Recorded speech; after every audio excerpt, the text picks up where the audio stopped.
So right away when you're making your zoo, you are given the options of what biome and kind of terrain you want. I am choosing temperate for this. I am doing a flat terrain just to make things easier, just to demonstrate. You can do whatever you want. Afterwards, you are going to press create. This is going to cost you 100 CC points. You're going to have this automatically.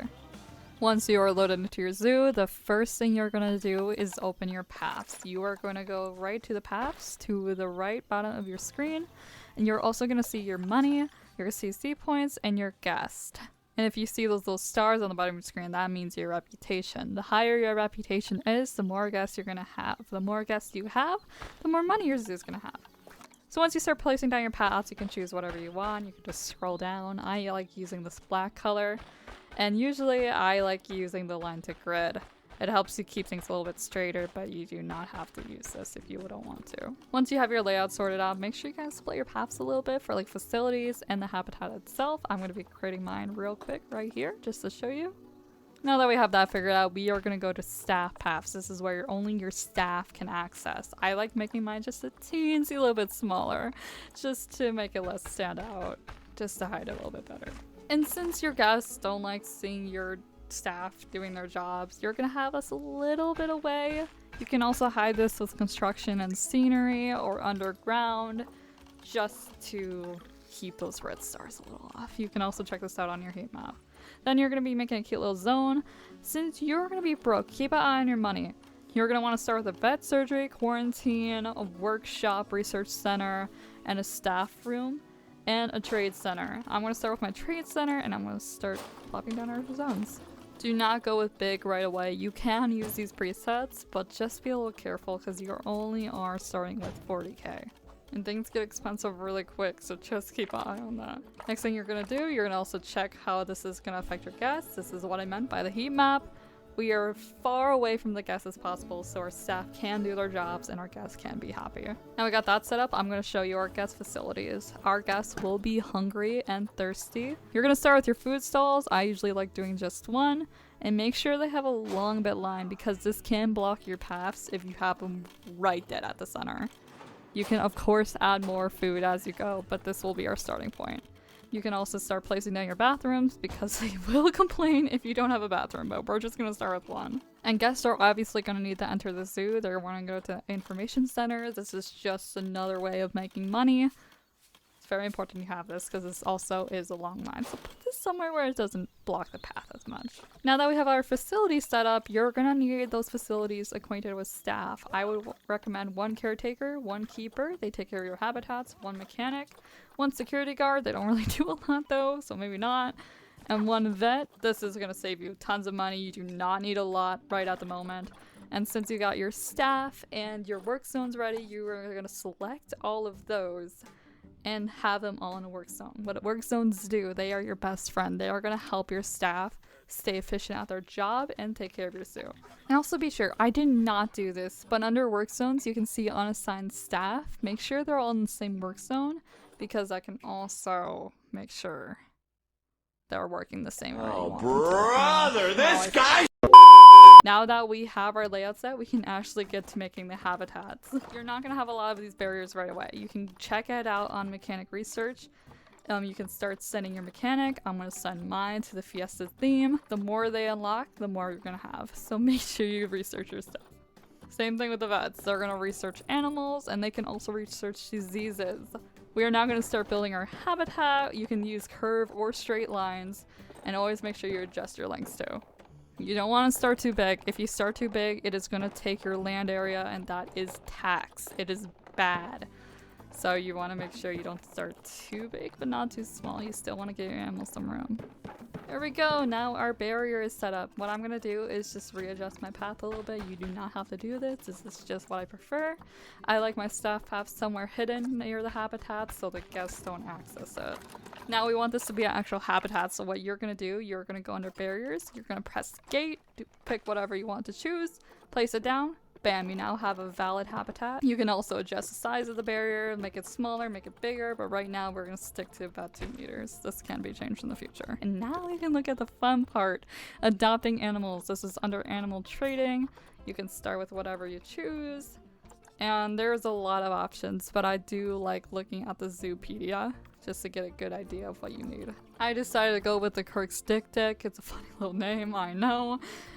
This does not need a lot of space, and I see it only needs 2 animals, so what you're gonna do, you're gonna go to the market, and I want a boy and a girl, and these are your stats. Size, obviously, it's your size, the longevity of your lifespan, this one's not gonna live that long.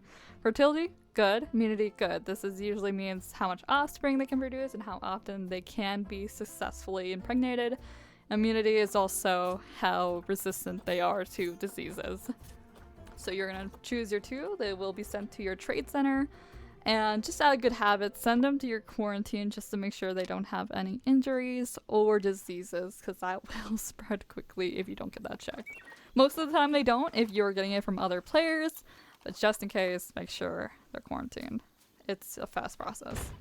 And since I'm looking at my animals now, my animal is shy. That means I want to make sure they don't get too super stressed out, because if they're seen all the time, if they see people looking at them, they're going to get stressed out, and that's going to diminish their welfare so fast. You're going to want to make sure you have not super big viewing spots. You want to make sure they have some hiding spots. But since I had research, I have one-way glass. This helps give a better audience and make sure the animals are just fine. Now that we have our quarantine, we can start sending them to our habitat right away, and then we can finally start assessing their habitat a bit better. Just look at her go. And once the animals start entering their habitat, we're gonna do this fun thing called looking at our donation boxes. You can find this under finance. Donation boxes are gonna help a crap ton. They're gonna give you a lot of money for your zoo. And our first animal is right here. Oh my god, she's adorable. Oh my goodness. Now that she's here, you can now look at her information. You can see her welfare, her terrain needs, and her enrichment. These are all gonna help make sure your animals are happy in your habitat. You're gonna see that this animal wants a lot of short grass, not too much long grass, and a good amount of soil. So I just like to paint it out with what I need and then just start painting it to my desires.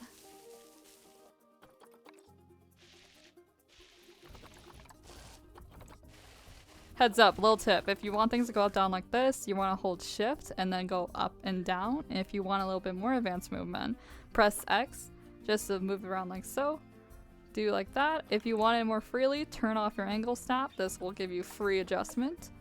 Now to decorating. I'm gonna put down a little watering hole. This can account for thirst. And you can do that with a sculpting thing. Make sure you don't have it too steep, otherwise they're not gonna access it. You can see here I'm decorating with the filters. I'm using the rocks they prefer, as well as the plants, just to give it a little bit more greenery and such. Make sure you don't crowd it too much around the viewing areas, and make sure the animals can actually access it, because you want enough space as possible.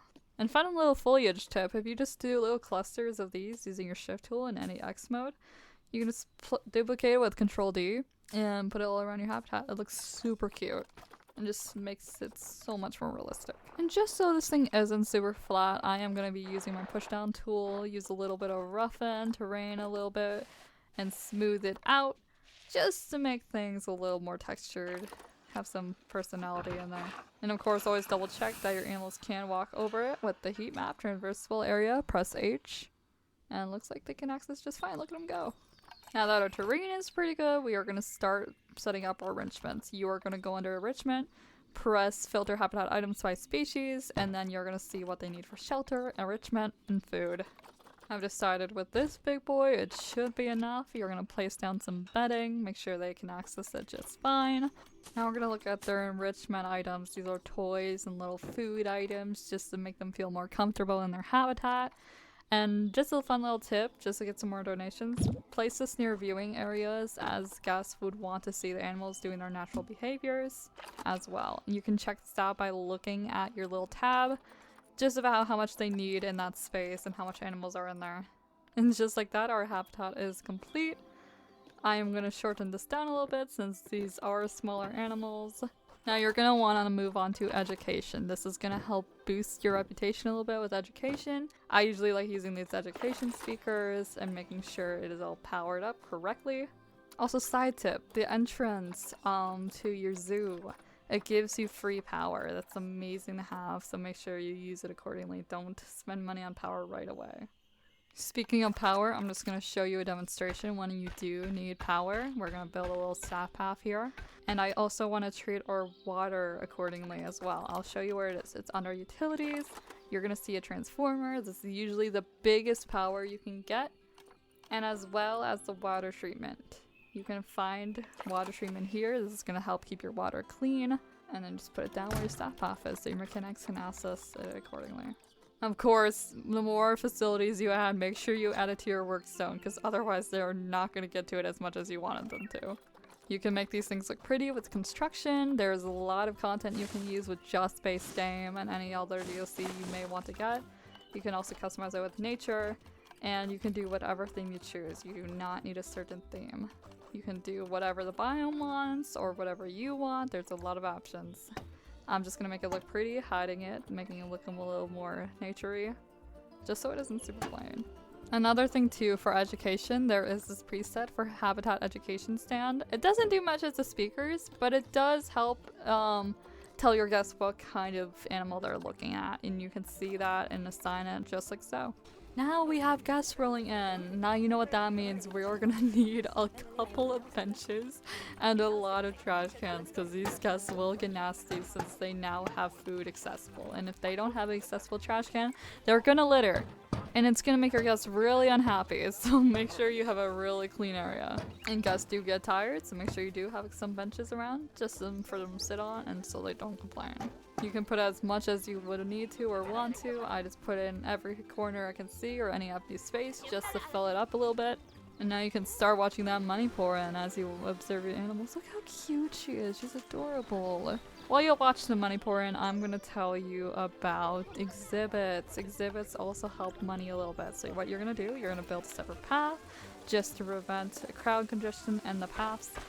Just build like so, and I'm going to show you where you can find your exhibits and how you can buy examined animals. These don't need as much as habitat animals, but they are great money makers to have, and they do splendid. We have a lot of presets for exhibits, but I just use the basic one for now, make it look pretty later. And then you can find under Examined Animal Market all your exhibit animals. I usually go for either one of the insects or the snakes because they do produce offspring. So I'm going to go with the eastern brown snake. Send them to our exhibit. We do not need to send these to quarantine. They can go straight to the exhibit. And since these exhibit animals also do have welfare, make sure you add it to your work zone so your staff can access them accordingly. We have a keeper hut nearby, so it should be fine. And then you can also adjust their exhibit with like research. We do not have the snake researched enough, so we cannot add more to their layout. That is their enrichment. But what you can do is adjust their temperature and humidity, just so they can feel a bit more comfortable. Just like that, easy fix. You can find these under your vet research as well. I'm going to get that started. You can move your vets to whatever you please. Make sure you keep your game on pause as much as you can, because otherwise it's going to take forever.